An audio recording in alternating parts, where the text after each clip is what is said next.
ناظرین، ایران میں امریکہ کا رجیم چینج آپریشن بالآخر کامیاب ہو گیا۔ اس کے اثرات ایرانی دارالحکومت تہران سمیت ملک بھر کی سڑکوں پر دکھائی دے رہے ہیں۔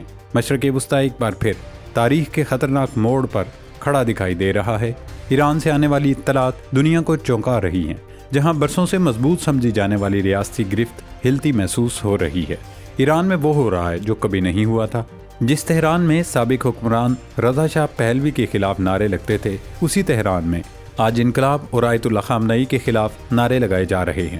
یہ مناظر اس نظام کے لیے غیر معمولی سمجھے جا رہے ہیں، جس نے دہائیوں تک آہنی کنٹرول قائم رکھا۔ مظاہرین اس وقت آؤٹ آف کنٹرول ہو چکے ہیں۔ وہ حکومت کی کسی بات یقین دہانی کو سننے کی روادار نہیں ہے۔ یزد میں مظاہرین نے پولیس کے موبائلوں کو جلا دیا، جبکہ شازند میں گورنر ہاؤس پھونک ڈالا۔ ایران کے دل سمجھے جانے والے تہران میں بھی بلوائیوں نے اینٹ سے اینٹ بجا ڈالی ہے۔ کئی عمارتوں کو جلا ڈالا، گاڑیوں کو توڑ دیا گیا، سرکاری املاک کو نقصان پہنچایا جا رہا ہے۔ حیران کن پہلو یہ ہے کہ کئی مقامات پر سیکیورٹی فورسز کی جانب سے مظاہرین کو منتشر کرنے کی سخت کارروائی سامنے نہیں آ رہی۔ انٹرنیٹ بند کر دیا گیا ہے، لیکن اس کے باوجود احتجاج کی آگ تمام 31 شہروں تک پھیلنے کی خبریں موصول ہو رہی ہیں۔ یہ سارا ڈرامہ اور گیم امریکہ نے رچایا ہے، کیونکہ مظاہرین کی جانب سے حیران کن طور پر خود ساختہ ولی عہد رضا پہلوی کی واپسی کے نعرے لگائے جا رہے ہیں۔ کوئی سوچ بھی نہیں سکتا ہے کہ انقلاب ایران کے 50 سال پورے ہونے سے پہلے ہی جس ملک سے رضا شاہ پہلوی کو فرار ہونا پڑا تھا، اس کے نام نہاد ولی عہد کے حق میں نعرے لگیں گے، لیکن امریکی ایجنسیوں نے یہ ممکن کر دکھایا۔ سازشیں کرنے اور آگ لگوانے کے بعد امریکہ کھل کر میدان میں آ گیا ہے۔ امریکی صدر ڈونلڈ ٹرمپ نے ایران کو متنبہ کرتے ہوئے کہا، اگر مظاہرین کو قتل کیا گیا تو اس کا بہت سخت جواب دیا جائے گا۔ امریکی صدر ٹرمپ نے صاف لفظوں میں کہہ دیا ہے کہ دنیا بھر میں وہ جہاں چاہے فوجی ایکشن کر سکتے ہیں، انہیں کوئی روکنے ٹوکنے والا نہیں ہے، صرف ان کی اخلاقیات انہیں روکے ہوئے ہیں۔ وینزویلا میں کمانڈو ایکشن کے بعد کیوبا میں افراتفری کا ماحول ہے۔ کیوبن صدر کا بیان عالمی سطح پر خطرے کی گھنٹی بجا رہا ہے، کیونکہ انہوں نے خبردار کر دیا ہے کہ امریکہ کسی بھی وقت کیوبا پر حملہ کر سکتا ہے۔ ایک طرف امریکہ بدماشی پر اترا ہوا ہے، دوسری طرف چین نے بھی امریکہ کی دیکھا دیکھی طاقت استعمال کرنے کا عندیہ دے دیا ہے۔ جیسے امریکہ نے وینزویلا پر حملہ کیا، ویسے ہی چین تائیوان پر حملہ کرنے جا رہا ہے۔ اس سب پر اس ویڈیو میں آگے چل کر تفصیلی ڈسکشن کریں گے۔ ناظرین، کل کی ویڈیو میں ہم نے آپ کو بتایا تھا کہ سعودی عرب پاکستان سے JF-17 تھنڈر طیارے خریدنے جا رہا ہے۔ اس کے بعد انڈین میڈیا اور سوشل میڈیا پر را کی جانب سے پروپیگنڈا شروع کر دیا گیا کہ سعودی عرب کو JF-17 طیاروں کی ضرورت نہیں، کیونکہ اس کے پاس امریکہ کے دیے گئے جدید ترین لڑاکا طیارے موجود ہیں، لہٰذا وہ کیوں یہ طیارے خریدے گا۔ اس سوال کا جواب جاننے سے پہلے یہ سمجھنا ہوگا کہ اس وقت سعودی عرب کے پاس کل 709 طیاروں کا بیڑا ہے، جن میں 362 لڑاکا طیارے بھی شامل ہیں۔ سعودی ایئر فورس کے پاس اس وقت موجود سب سے جدید طیارے ٹائفون یورو فائٹر ہیں، جو کہ 5.4 ملٹی رول لڑاکا جہاز ہیں اور اپنی برق رفتاری اور طاقتور سینسر سسٹم کی وجہ سے معروف ہیں۔ اس کے علاوہ سعودی عرب کے پاس F-15S اور F-15C جیسے 4th جنریشن لڑاکا طیارے بھی موجود ہیں، جو کہ اپنے ویپن سسٹم اور طاقتور انجنز کے حوالے سے مشہور ہیں۔ ان کے علاوہ سعودی عرب کے پاس متعدد دیگر جنگی ہیلی کاپٹرز، ایئر ٹینکرز اور تربیتی طیارے بھی موجود ہیں۔ پچھلے سال نومبر میں امریکی صدر ڈونلڈ ٹرمپ نے 5th جنریشن F-35 طیارے بھی سعودی عرب کو فروخت کرنے پر رضامندی کا اظہار کیا تھا، جو کہ ایک سپر سونک طیارہ ہے اور دنیا کے جدید ترین لڑاکا طیارے کے طور پر جانا جاتا ہے۔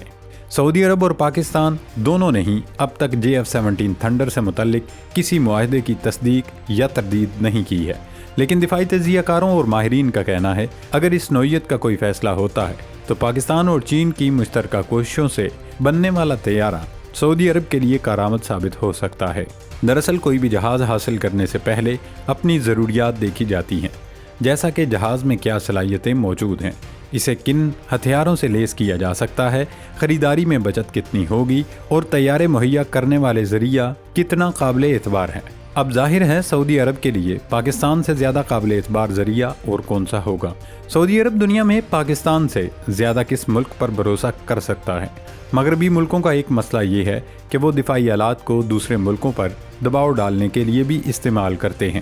کبھی فروخت کیے گئے جہازوں کو اپ گریڈ نہیں کرتے اور کبھی اس میں نصب آلات سپلائی کرنے سے انکار کر دیتے ہیں۔ مثال کے طور پر کل کو ٹرمپ کے سعودی عرب کے ساتھ تعلقات کشیدہ ہو جائیں تو ظاہر ہے امریکہ دباؤ ڈالنے کے لیے ان طیاروں کی سپلائی روک لے گا۔ ایک وجہ یہ بھی ہو سکتی ہے کہ دونوں ملکوں نے چونکہ دفاعی معاہدے پر دستخط کیے ہیں تو یہ دونوں ملک چاہتے ہوں کہ ہمارے پاس ایک جیسے سسٹم ہو۔